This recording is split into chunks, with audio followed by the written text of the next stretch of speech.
묻지마 범죄라는 것은 보통 어떤 이유도 없이 일면식도 없는 무고한 사람들을 상대로 벌이는 무차별적인 범죄를 뜻합니다. 그래서 어떤 경우에는 목적을 가지고 벌이는 범죄보다도 더 악질적이고 죄질이 좋지 못한 범죄로 취급받는데요. 2004년 대구에서 벌어진 어떤 기괴한 사건 역시 이런 무차별 범죄들 중에 하나였습니다. 또한 실마리조차 잡히지 않아서 현재까지도 미제 사건으로 남아있다고 합니다. 오늘 소개할 이야기는 대구 달성공원에서 벌어진 독극물 요구르트 사건입니다. 2004년 9월 19일 119 구조대에 급한 신고 전화가 걸려옵니다. 장소는 바로 대구의 달성공원이었는데요. 신고자의 급한 전화를 받고 출동한 구급대원들은 바닥에 누워 심하게 복통을 호소하고 계속 구토를 하고 있는 남성 전모 씨를 이송합니다. 하지만 안타깝게도 남성은 병원에 옮긴 지 2시간 만에 사망하고 말았습니다. 이 남성은 노숙인이었다고 전해집니다. 숨지기 전 그의 증언에 따르면 벤치 위에 놓인 요구르트 3병을 보고는 배가 고파서 단숨에 마셔버렸고 직후 갑자기 몸이 아파왔다고 합니다. 구급대원들과 경찰들은 수색을 통해서 숨진 남성이 먹은 것으로 추정되는 요구르트 병을 근처에서 회수할 수 있었습니다. 조사 결과 이 요구르트 병 3개 중 2개에서 원예용 살충제, 즉 농약 성분이 검출되었습니다. 그리고 요구르트 병의 겉에서는 예리한 바늘구멍 흔적도 조사할 수 있었는데요. 누군가 일부러 주사기를 이용해 이 요구르트 안에 농약을 주입한 의도적인 범죄였음이 드러납니다.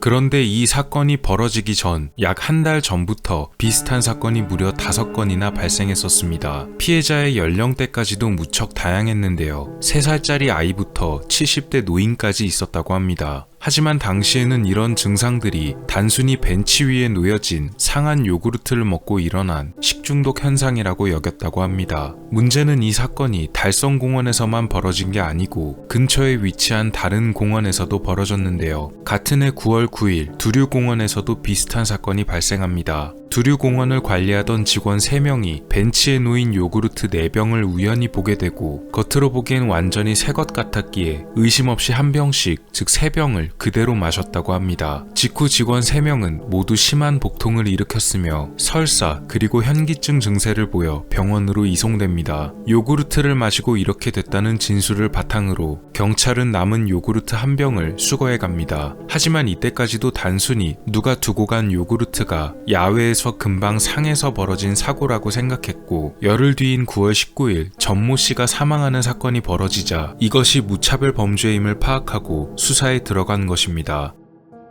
그런데 살아남은 피해자들 중 한 명에게서 범인 혹은 범인들로 보이는 이들을 목격했다는 진술이 나옵니다. 9월 9일에 벌어진 요구르트 사건에서 살아남았던 피해자 여성 김모 씨가 목격한 내용이었는데요. 그녀는 공원 내 사육장 뒤 벤치에 어느 남녀가 앉아있다가 떠난 자리에서 요구르트를 발견했고 이 요구르트를 일행과 나눠 먹었다가 변을 당했다고 합니다. 벤치에 앉아있던 남녀는 약 50대 정도로 보였다고 하는데요. 경찰에서는 이 진술을 바탕으로 공원 주변 상인과 직원들, 방문객들에게 탐문 수사를 벌였고 전단지 10만 장을 제작해 배포했으며 결정적 제보자에겐 2천만 원을 준다는 보상금도 내걸었습니다. 그리고 주사기 판매업소 약 1200곳을 조사하며 용의자들을 색출하는 것에 큰 공을 들였는데요. 안타깝게도 아무런 제보도 또 단서도 발견할 수 없었습니다. 그렇다면 피해자들은 어째서 이런 방법에 당했던 것일까요? 첫 번째로 피해자들의 연령대가 무척 다양하긴 했지만 대다수는 고령의 피해자들이 많았는데요. 이들은 처음에 요구르트를 봤을 때 겉으로 보기에 문제가 없어 보였기에 그냥 먹어도 괜찮을 것이라고 생각했다고 합니다. 두 번째로 범인들이 요구르트를 무척 교묘하게 두고 갔습니다. 대개 요구르트는 5개가 한 세트로 포장이 되어 있는데요. 마치 누군가 새로 사서 먹다가 남긴 것처럼 포장을 반만 뜯어두고 한두 개만 빠진 채 놓여 있었다고 합니다. 그러니 아무래도 이걸 본 사람들은 아마 누군가 금방 뜯은 새 것이라고 착각했을 것이며 앞서 말씀드렸듯이 거부감 없이 마셨을 것으로 보입니다. 게다가 이 당시에는 CCTV가 그리 많지 않았습니다. 공원 내에도 CCTV가 설치되어 있기는 했지만 일부 지역에만 몇 개 설치되어 있던 것이 전부였고 범행이 벌어진 장소들은 CCTV가 없었기 때문에 유일한 목격자의 증언에만 의존해서 수사를 진행해야 했는데요. 이마저도 목격자 피해자가 당시 70대가 넘는 고령이었기에 용의자들의 정확한 인상착의까지는 기억해내기 어려웠고 탐문 수사를 통해 정보를 확보하는 것도 쉽지 않았다고 합니다. 문제는 범인들의 범행 방식이 시간이 갈수록 더 교묘해지고 더 확실해졌다는 부분이었습니다. 처음 이 범행의 시작으로 알려진 사건에서 피해자들의 증세가 크게 나타나진 않았던 것으로 봤을 때 범인들은 독의 양을 어느 정도 조절했던 듯 했는데요. 그래서 피해자들이 고통을 호소했지만 설마 독이 들었을 것이라고는 생각을 못했다고 합니다. 이후 9월 19일에 벌어진 범죄에서는 비록 숨진 남성이 혼자서 3병이나 마시기는 했지만 사망에 이를 정도의 치명적인 양을 요구르트 안에 주입했던 것으로 보였습니다. 이것은 마치 앞선 사건들을 범인들이 지켜보면서 숨지거나 크게 아픈 피해자가 나오지 않자 일부러 작정하고 독의 양을 늘린 듯해 보였습니다.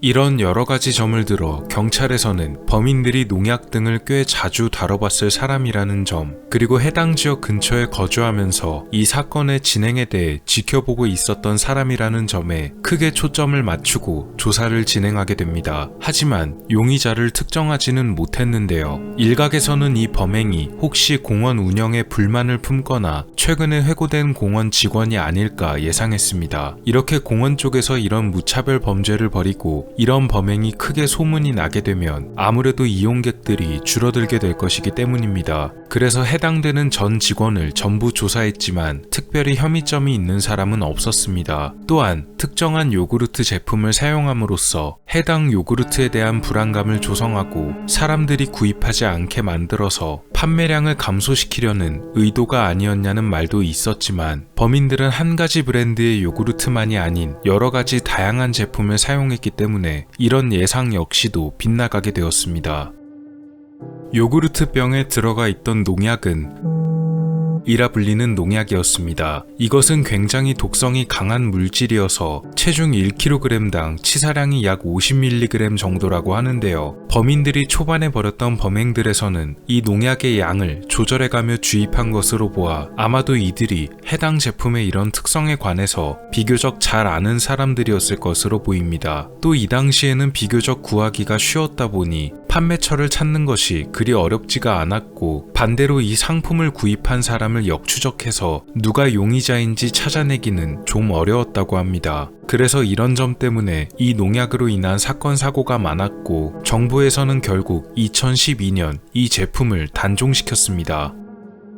안타깝게도 처음 이 사건이 벌어졌을 때 단순한 식중독이 아니었음을 누군가 눈치챘더라면 초동수사가 더 빠르게 진행되었을 것이란 얘기도 나왔습니다. 다만 앞서 말씀드렸듯이 벤치 위에 누가 두고 간 것이었고 초반에 피해를 당한 피해자들의 증세 역시도 마치 식중독과 유사해 보이는 듯한 복통 및 설사, 구토 증세 등을 보였기 때문에 눈치를 채기가 어려웠던 것으로 보입니다. 무엇보다도 당시에는 누군가 원한 관계도 아닌데 불특정 다수를 대상으로 독을 주입한 음식을 두고는 사람을 숨지게 하는 범죄를 일으킬 것이라고 도저히 예상하지 못했던 점이 크게 작용했습니다. 특히 공원은 어린이를 데려오는 가족들이 자주 찾는 곳이며 요구르트의 경우 아이들이 근처에서 놀다가 모르고 그냥 먹어버릴 위험성이 굉장히 큰 편입니다. 그러다 보니 공원에서 누군가가 이런 범죄를 벌일 것이라고 예상하기 어려웠던 듯하네요.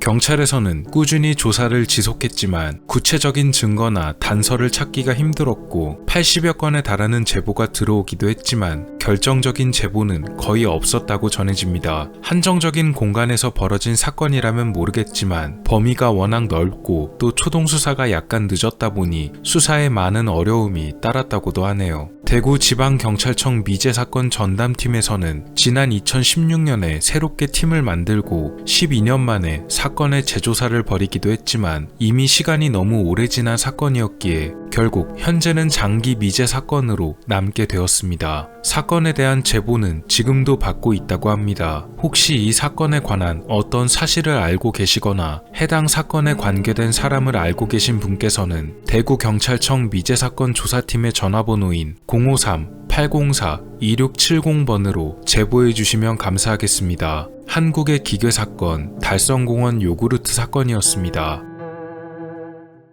오늘 미스터리 어떠셨나요? 영상을 재밌게 보셨다면 채널에 방문하셔서 더 많은 영상을 시청해보세요. 미스터리 큐브였습니다. 감사합니다.